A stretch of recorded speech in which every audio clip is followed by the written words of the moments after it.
Hello everyone, welcome to KV teachers guild. So बच्चों, अभी हम डिस्कस करेंगे 7वीं कक्षा हिंदी का एक क्वेश्चन पेपर। ये फर्स्ट पीरियोडिक टेस्ट प्रथम आवधिक परीक्षा सत्र 2023-24 का पेपर है, केंद्रीय विद्यालय संगठन का। पहला प्रश्न है, निम्नलिखित अपठित गद्यांश को पढ़कर पूछे गए प्रश्नों के उत्तर लिखिए। गांधी जी ने हमेशा अपना कार्य स्वयं करने की सलाह सबको दी। दक्षिण अफ्रीका में संघर्ष करते हुए भी वे लोगों को सफाई आदि अपने सभी कार्य स्वयं करने की शिक्षा देते थे। उनके लिए काम कोई भी छोटा नहीं था, कोई भी काम छोटा नहीं था। विश्व के कर्मनिष्ठ लोगों में Baba Amte, Sunderlal Bahuguna, Mother Teresa, Martin Luther King के नाम सर्वोपरि है, जिन्होंने जन कल्याण में अपना जीवन लगा दिया। गांधी जी की जीवन दृष्टि बहुत व्यापक थी। वे विश्व में हर इंसान को ईश्वर का रूप समझते थे, इसीलिए पूरा संसार आज भी उनको सम्मान की दृष्टि से देखता है। पहला प्रश्न है, गांधी जी ने हमें क्या शिक्षा दी? गांधी जी ने हमें अपने सभी कार्य स्वयं करने की शिक्षा दी। सेकंड, विश्व के कर्मनिष्ठ लोगों के नाम बताइए। Baba Amte, Sunderlal Bahuguna, Mother Teresa, Martin Luther King. Gandhi ji की जीवन दृष्टि कैसी थी? गांधी जी की जीवन दृष्टि बहुत व्यापक थी। गांधी जी इंसान को किसका रूप समझते थे? गांधी जी इंसान को ईश्वर का रूप समझते थे। सम्मान का विलोम शब्द क्या है? सम्मान का विलोम होगा अपमान। निम्नलिखित प्रश्नों के उत्तर दीजिए। मृदुल का विलोम शब्द है, मृदुल का विलोम होगा कठोर। मंद का विलोम शब्द है मंद, शीघ्र। उपदेश शब्द किस उपसर्ग में किस उपसर्ग का प्रयोग हुआ है? उप प्लस देश, उप उपसर्ग है। प्रतिदिन शब्द में किस उपसर्ग का प्रयोग हुआ है? प्रति प्लस दिन, प्रति उपसर्ग है। पढ़ाई में मेहनत कर मैं खाली जगह हो सकता हूँ, मुहावरे से रिक्त स्थान की पूर्ति कीजिए। पढ़ाई में मेहनत कर मैं अपने पैरों पर खड़ा हो सकता हूँ। कौवा पहले कहाँ बैठा था? आम के पेड़ पर।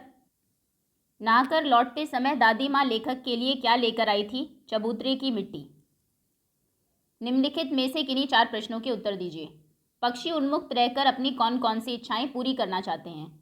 पक्षी उन्मुक्त रहकर बहते हुए जल को पीना चाहते हैं, कड़वी निबोरी खाना चाहते हैं, पेड़ की जो सबसे ऊंची डाल है उस पर झूलना चाहते हैं, खुले आसमान में उड़ना चाहते हैं और क्षितिज के अंत तक पहुंचना चाहते हैं। बहते जल को पीना, कड़वी निबोरी खाना, पेड़ की ऊंची टहनी पर झूलना, खुले आसमान में उड़ना,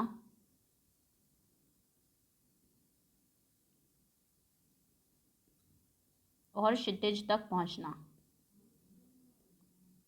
के अंत तक पहुंचना, जाना आदि इच्छाएं पूरी करना चाहते हैं। हिमालय की यात्रा में लेखक ने किन किन की प्रशंसा की है? हिमालय की यात्रा में लेखक ने हिमालय से निकलने वाली नदियां,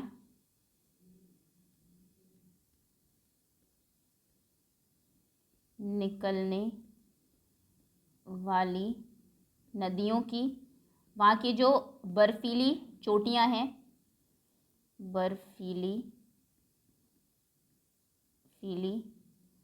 चोटियों की,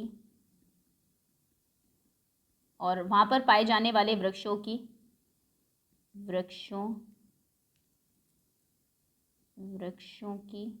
विशाल मैदानों की, सागर तथा अद्भुत हिमालय की प्रशंसा की है। अद्भुत हिमालय की। नेक्स्ट, कठपुतली को गुस्सा क्यों आया? कठपुतली बंधी हुई थी, पराधीन थी और वो स्वतंत्र होना चाहती थी। दूसरों के इशारों पर उसे नाचना पड़ता था, इसलिए उसे गुस्सा आया।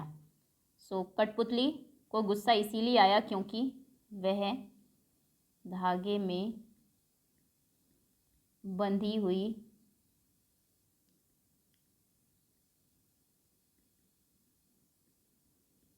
पराधीन थी और वह स्वतंत्र होने की इच्छा रखती थी। नेक्स्ट, आगे खिलौने वाले के आने पर बच्चों की क्या प्रतिक्रिया होती थी। तो खिलौने वाले के आने पर बच्चे बहुत खुश हो जाते थे, उसे चारों तरफ से घेर लेते थे, पैसे लेकर उसके पास जाते थे और उससे मोल भाव करते थे। बच्चे खुश हो जाते थे, उसे खिलौने वाले को चारों तरफ से घेर लेते थे और पैसे लेकर खिलौने वाले से मोल भाव करते थे। नेक्स्ट, पितामह भीष्म के माता पिता का नाम लिखिए। तो पितामह भीष्म के पिता थे शांतनु और माता थी गंगा।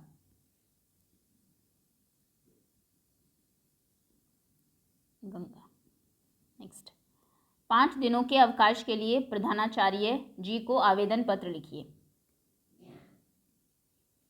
तो सेवा में श्रीमान प्रधानाचार्य जी, आपके विद्यालय का नाम, फिर एक लाइन के बाद दिनांक जब आप प्रार्थना पत्र लिख रहे हैं, विषय अवकाश हेतु प्रार्थना पत्र। महोदय, सविनय निवेदन यह है कि मुझे मेरे चचेरे भाई की शादी में शामिल होने के लिए अपने परिवार के साथ 5 दिन के लिए दिल्ली जाना है। इसीलिए मैं 21 जुलाई से 25 जुलाई, जब आप एप्लीकेशन लिख रहे हैं इस डेट के बाद की 5 तारीख आप यहाँ पर लिखेंगे, तक विद्यालय आने में असमर्थ हूँ। अतः मेरी आपसे प्रार्थना है कि मुझे 5 दिनों का अवकाश प्रदान करें। इसके लिए मैं सदा आपका आभारी रहूँगा। धन्यवाद। आपका आज्ञाकारी शिष्य। आपका नाम और आपकी कक्षा। आगे निम्नलिखित में से किसी एक विषय पर 50 शब्दों में निबंध लिखिए। कोरोना एक महामारी या मेरे प्रिय नेता, किसी भी एक पर आप 50 शब्दों में निबंध लिख देंगे। ओके, तो ये था 7वीं कक्षा हिंदी का एक question paper. Thank you so much for watching.